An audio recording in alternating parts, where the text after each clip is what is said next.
It's Monday night, and you know what that means. Downstairs Entertainment, in association with Davy Boy Productions, presents Rex Rivetter, Private Eye.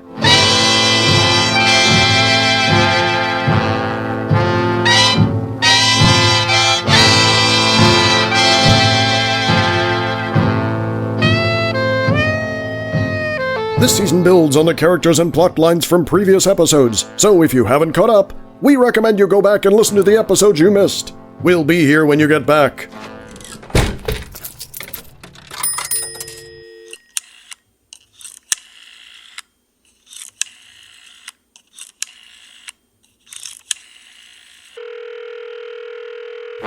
Welcome back. And now, ladies and gentlemen, Rex Rivetter, Private Eye, in the second part of The Case of the Jeweler's Loop.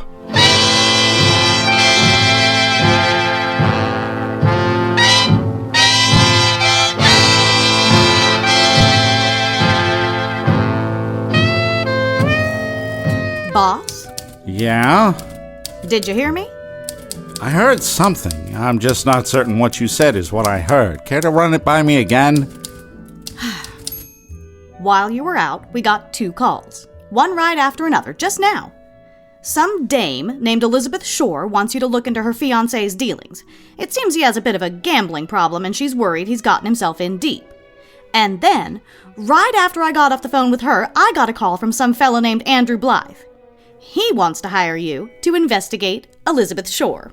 Yep, that's what I thought I heard. Boss, who is Elizabeth Shore? A looker I met in No Man's Land. A hooker? A looker. Oh.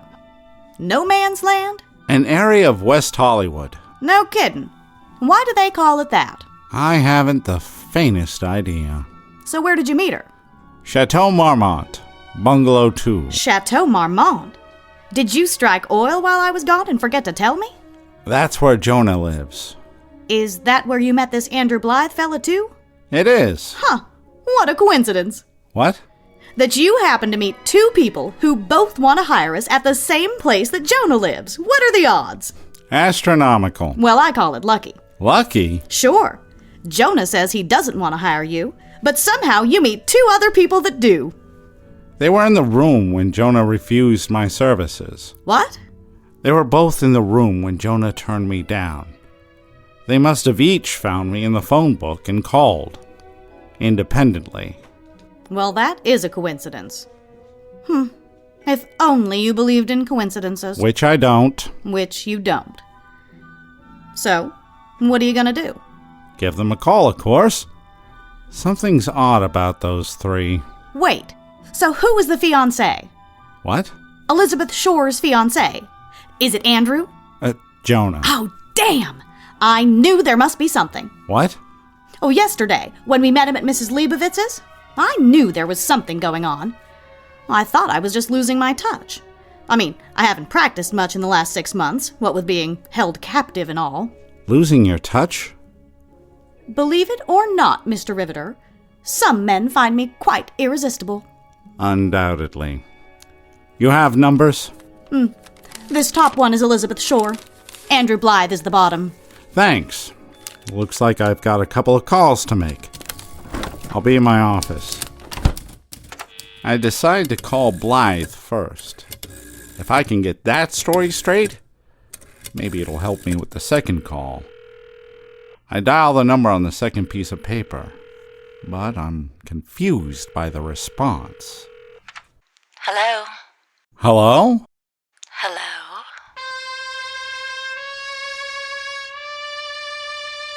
Who is this?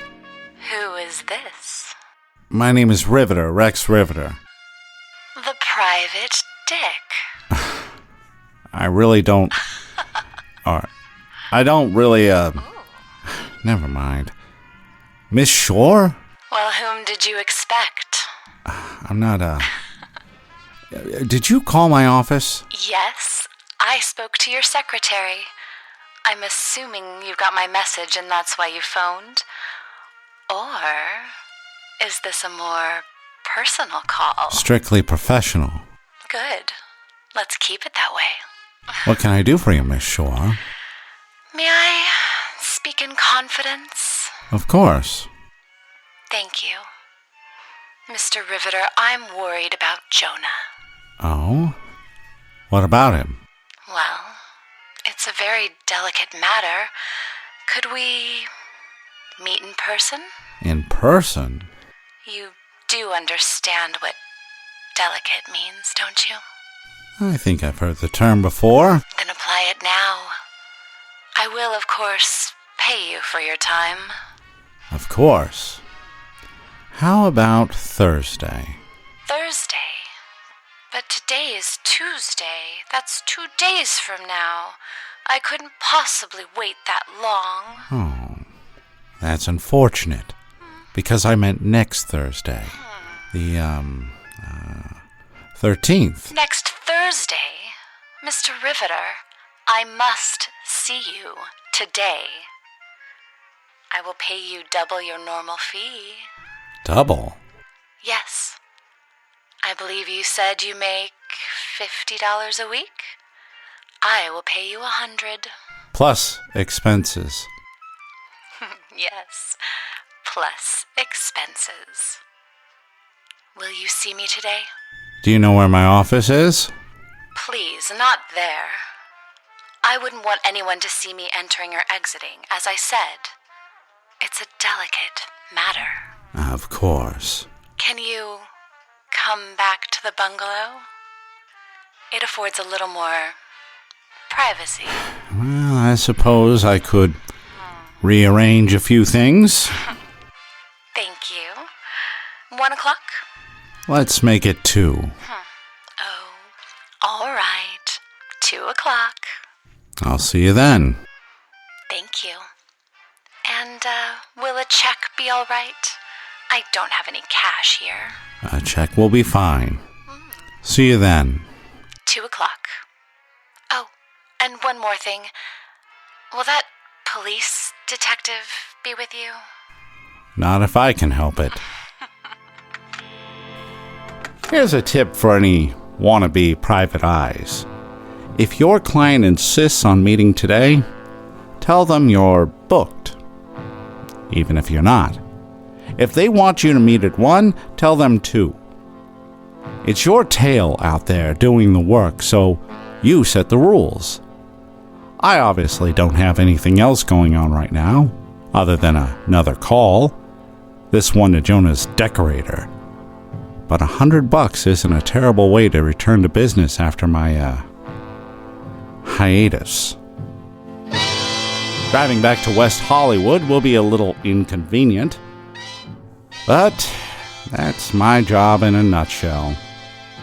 I do things that other people can't be bothered with. Losing Monroe won't be difficult. By now he's probably gotten bored and left on his own. I can't be his only case. This is Los Angeles. People get murdered all the time here. Don't you read the papers? I dial the number on the second, or rather, the first slip of paper. Good morning, Goldhurst Jewelers. What the? Who is this? This is Goldhurst Jewelers. Who is this? Jonah? Yes. Who are... Rex Rivetter. Mr. Rivetter?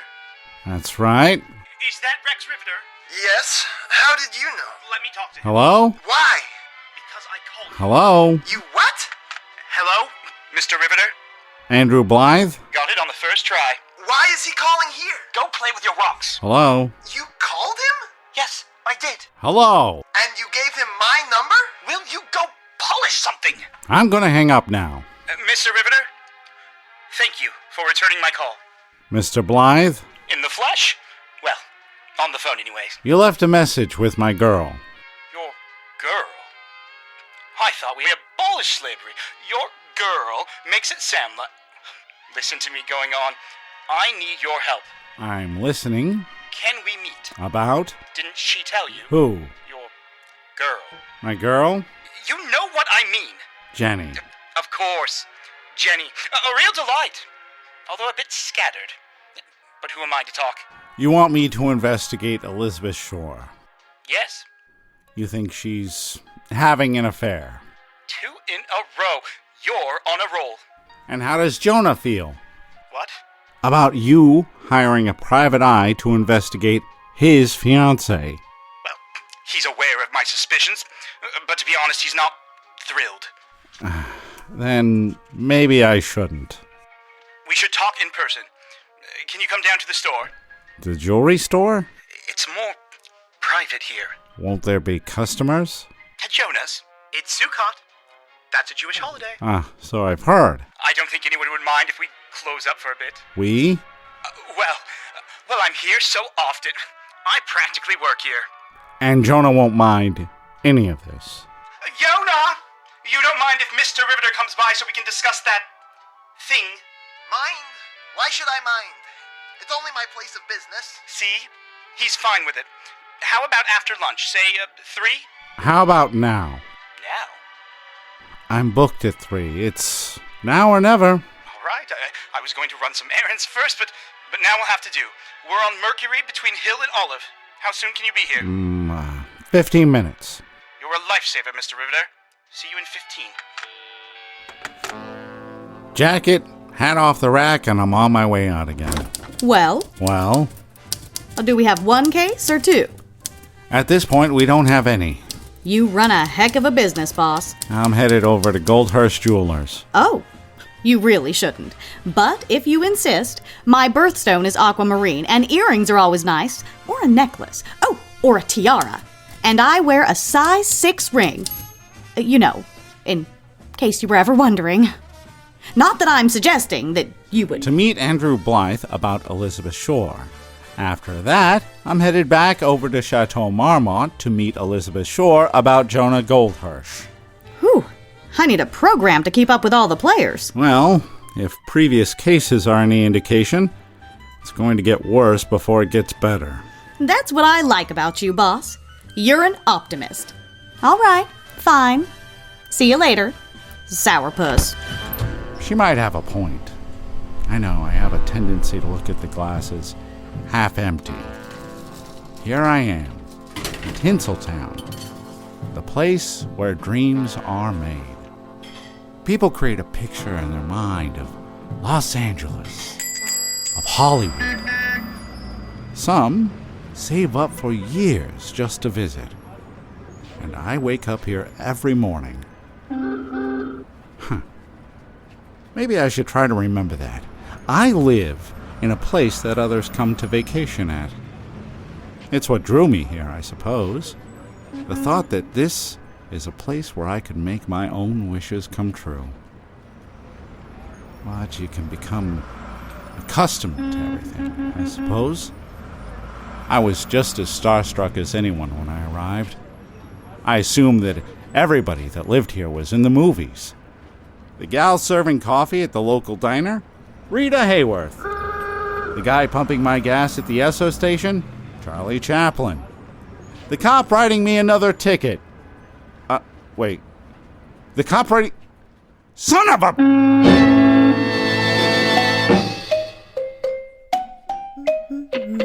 You ever wonder why there's a cave-like rock room behind our walls in the basement with a door that locks from the outside? Nope. Do you ever wonder why there's a cauldron in our backyard? Nope. So you just blithely assume they were used for, what, unicorn birthday parties or something? Ooh, with extra glitter and rainbows. Nothing faces you. Well, glitter is hard to get out of the carpet. That's an issue. Okay, how about this one? Bigfoot is real. Yeah, we did that one. He needs a hug. Okay, how about this? What would you do if you woke up covered in blood, suffering from memory loss, and surrounded by the remains of a human sacrifice? Shower, breakfast, look for unicorns. How would you remember about the unicorn? Never mind. That's how Ren's story begins in Spines, a thrilling audio drama and production of Zoom Doom Stories. Really? Breakfast? Not the human sacrifice. Eggs and bacon or something. After the shower. 'Cause of the blood. You never wonder about that room. I wonder where rainbows go at night. I love you. I love you. Okay, tell me more about what Ren does when she wakes up. Hey, how does she know that's her name? And where is she? You're going to have to listen to find out. www.spinespodcast.com. Ugh, you never let me have any fun. What about waffles? Waffles would be good. Sprinkle. Welcome back. And now we return to Rex Rivetter, Private Eye, in the second part of The Case of the Jeweler's Loop.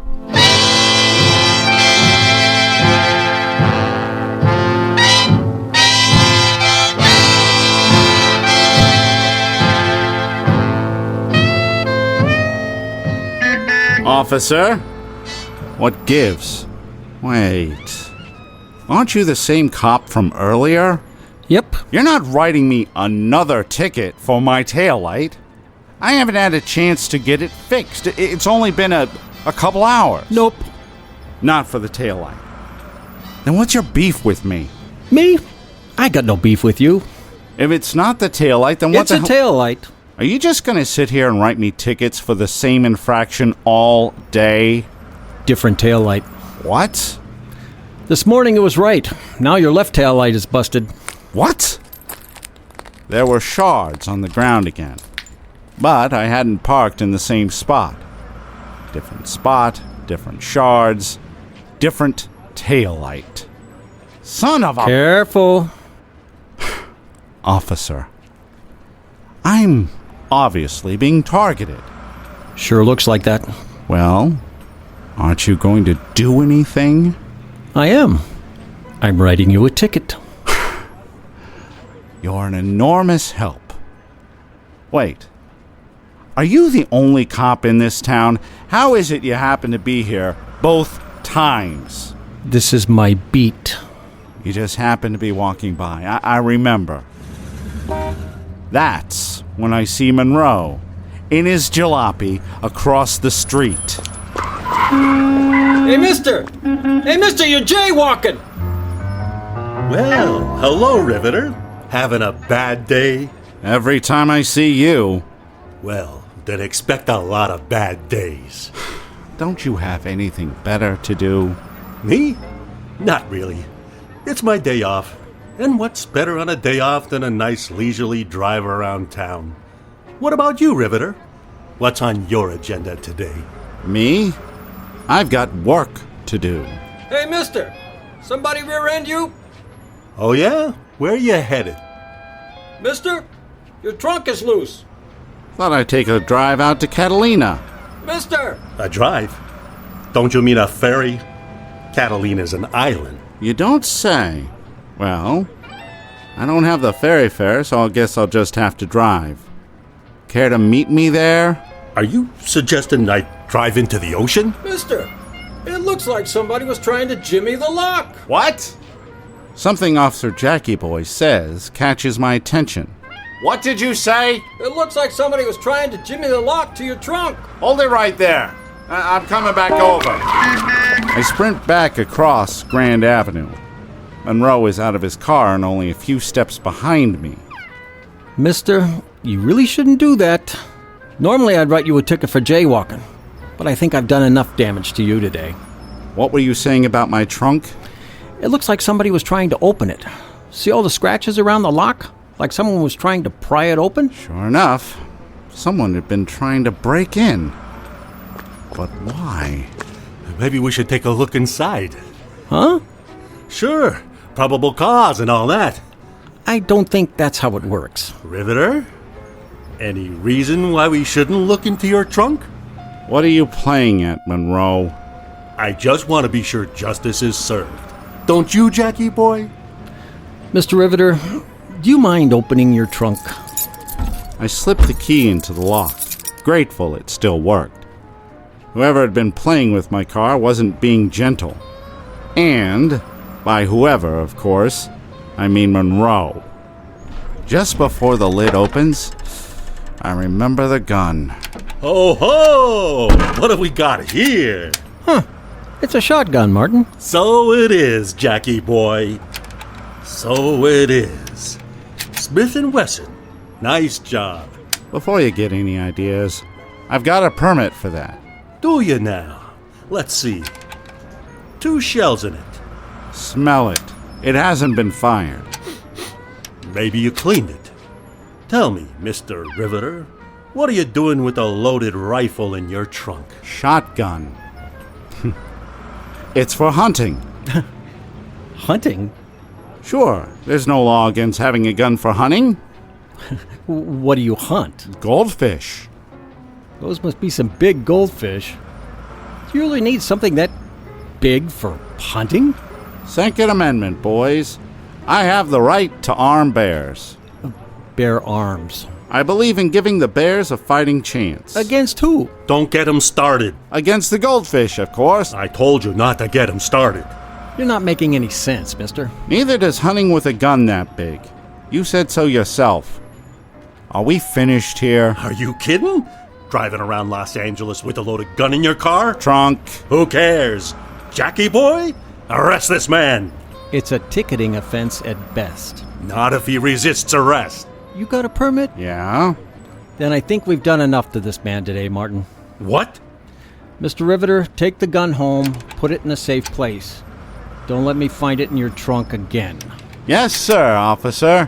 Whatever you say. You're not even gonna write him a citation? I'm using my judgment. I'm in charge. Remember? I outrank you, Jackie boy. Then file a complaint. In the meantime, use the crosswalk, or I'll write you a citation too. Gentlemen? Officer? I returned the shotgun to my trunk and headed toward Goldhurst Jewelers. For the second time today, I left Monroe standing outside with his blood boiling. Turning that red can't be good for your health. Snyder is out, which brings Dwight Campanella. I shouldn't egg him on. I knew it was going to come back on me. More than likely, 10 times worse. I guess I'll pay that check when it comes due. But, if I'm being honest, it felt good to torment him a little. Campanella's going for 2 bases and makes it easily. Everybody knows a Monroe. A bully. Someone that takes their position of power a little too seriously. Swing and a miss for Ferrillo. Strike 1. Byrne checks Campanella at second. He's staying put. Some head shrink could probably tell me how to deal with them. Some way to get what I need without antagonizing those in power. But I probably wouldn't listen. My old man used to warn me against it. Don't push back so hard, son, he'd say. Learn to work with the system. Here's the pitch from Byrne. A fastball. What happens when the system is broken? When the people that are supposed to be protecting the little guy are the same ones that are working against him. Hodges connects and sends it left. Campanella makes it home. It's a raw deal. We're not all dealt the same hand. But there's one thing you can count on. Somebody wins, and somebody loses. Yankees 0. I arrive in the jewelry district without a sign of my shadow. I must have lost him before he could make it back to his car. Maybe he took the uniform's warning seriously about jaywalking. Find a place to park and enter Jonah's shop within 20 minutes of speaking to them on the phone. Except for the 3 of us, the place is empty. You're late. Traffic. In Los Angeles. Mr. Rivetter. Jonah, Mr. Blythe, now that I'm here, how can I help you? Let me get the door. Andrew Blythe moves with a dancer's grace to the door I just entered. He flips the sign from open to closed and locks it. Now we can have some privacy. Mr. Rivetter, you met Jonah's fiancée this morning. Elizabeth Shore. One and the same. I would like to hire you to find evidence of her indiscretions. That's normally something that Jonah would hire me for. Jonah doesn't want to make a fuss. Isn't that right? But he's on board. Then why doesn't Jonah tell me so himself? Well, Yes. Yes? Yes, I believe Elizabeth may be having an affair. And you want to hire me? No, Mr. Rivetter. I do. This is very unusual. Well, Jonah just suffered a financial loss and... The robbery. Yes, Mr. Rivetter. The robbery. What was stolen? I'm sorry, Mr. Rivetter. I would rather not discuss that anymore today. Sorry. Occupational hazard. So you're willing to foot the bill for the investigation, Mr. Blythe? Yes. You two must be good friends. Yes. We are. I'd like to protect my assets. Does that make sense? Sure, Jonah. That makes sense. So will you do it? When would you like me to start? Today. Jonah? Yes, today, please, as soon as you can. Well, I've got a few things on the books right now. I'll tell you what. I've got another meeting after this, but I should be back in my office later this afternoon. I'll see what I can do to rearrange some things and call you later. How does that sound? Yes, that will be fine. All right. I should have things wrapped up by 4. Where can I reach you? You can call me here. That'll be fine. Now, about the fee. $50, if I remember correctly. Plus expenses. Andrew pulls out a mahogany-colored leather billfold from an inside jacket pocket. Here's $75. That should cover things? It should indeed. After that, it's mostly routine questions. Is there anyone in particular she might be seeing? Any old flames in town? Someone new in her life? That sort of thing. Nothing comes to mind. Her tennis coach. I beg pardon? I know, it sounds trite, even cliché, but that's Elizabeth. Trite and cliché. Andrew. Jonah? Yes, I suppose it's possible. Does he have a name? Doesn't everyone? Jameson something, or something Jameson, I don't remember if that's his first name or his last name. He's a tall fellow. Broad shoulders, slender waist, with one of those Earl Flynn mustaches. Do you have an address? No, but she takes lessons on Thursdays at the country club on Wilshire. Do you know it? I've driven past. Photographic proof, if you would, of their indiscretions. If there's any to be had. Thank you. And will you report any other activity? Such as? Where she goes, who she meets with, that sort of thing. It's customary. Splendid. Anything else? No. I believe that's all. Thank you, Mr. Rivetter. One more thing, Mr. Goldhirsch. Is there any reason she would have to suspect you of anything? I beg your pardon. Just a routine question. In case it ever comes up during the investigation, is there anything you're not telling me? Unpaid traffic tickets, a bounced check at the market, gambling problems? What are you implying? Nothing. Just routine, like I said. Well, your behavior is rather impertinent. It comes with the territory. But you didn't answer my question. Jonah's character is above reproach. I'd like to hear it from him. No, Mr. Rivetter. I don't owe anyone any money, if that's what you're getting at. Andrew is only paying because of the robbery. Although if Elizabeth were to find out that I had paid you money, she might get suspicious, so it works out. It does at that. All right, gentlemen. I'll be in touch. Blythe fires a final shot before I leave. Photographs, Mr. Rivetter, and a report of her activities. Don't forget. I make it back to my car with $75 and an uneasy feeling. Something's not right about this. I just can't quite put my finger on it. Yet. Bottom of the 4th, Yogi Berra is up waving the willow, awaiting a Johnny Pogre's pitch. He hits a fly ball into short left center and runs it out as Gilliam and Snyder converge. A routine play, but both players allow the ball to drop and Berra turns it into a double.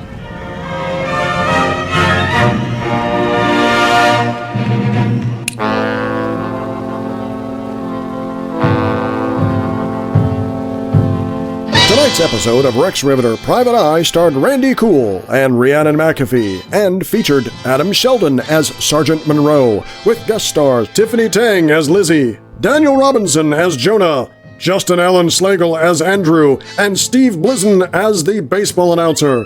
It was written by Greg McAfee and produced in San Diego, California by Downstairs Entertainment in association with Davey Boy Productions. Rex Rivetter is directed by Rhiannon McAfee with sound engineering and technical direction by Dave Rivas. Rex Rivetter Private Eye is a proud part of the Fate Crafter Studios network. Find other great shows at www.fatecrafters.net. The Rex Rivetter theme song, Nightmare by the Artie Shaw Orchestra, is used with permission of Music Sales Corp. If you enjoyed tonight's episode, please find us on the internet at www.dsentertain.com or on the Facebook or the Twitter. If you love our show, you can donate towards production costs at www.patreon.com/Rex Rivetter and get access to exclusive content like gag reels and outtakes from recording sessions. For Downstairs Entertainment, this is Greg McAfee speaking.